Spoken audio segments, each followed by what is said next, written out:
સમાચાર શહેરી વિકાસ વર્ષ 2025ની ઉજવણી અંતર્ગત રાજકોટ મહાનગરપાલિકાના અંદાજે ₹545 કરોડથી વધુના જનકલ્યાણકારી વિકાસ કાર્યોનું લોકાર્પણ અને ખાતમુહૂર્ત ગુજરાતના મુખ્યમંત્રી ભૂપેન્દ્રભાઈ પટેલે કર્યું। આ અવસરે પ્રધાનમંત્રી આવાસ યોજના અંતર્ગત તૈયાર થયેલા 709 આવાસોની ફાળવણી માટેનો કોમ્પ્યુટરાઇઝ્ડ ડ્રો સંપન્ન થયો। આવાસ પ્રાપ્ત કરનાર સૌ પરિવારોને સુખમય જીવનની શુભકામનાઓ મુખ્યમંત્રીએ પાઠવી હતી। આ ઉપરાંત આ અવસરે રાજકોટ શહેરના સુદ્રઢ વિકાસની સાથે ભવિષ્યના આયોજનને દર્શાવતી કોફી ટેબલ બુકનું વિમોચન પણ તેમણે કર્યું હતું।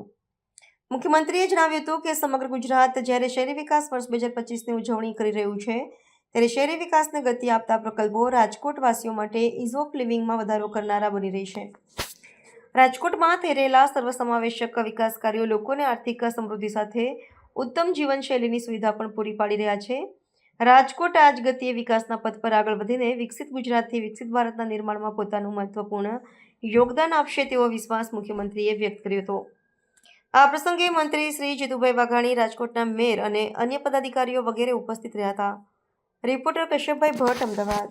આવા ન્યૂઝ જોવા માટે સાબર આવાઝ યુટ્યુબ ચેનલને સબસ્ક્રાઇબ કરો અને લાઇક કરો, જેથી હવે પછીના દરેક સમાચાર સબસ્ક્રાઇબ કરેલા હશે તેઓને નવા સમાચારની માહિતી મળી જશે।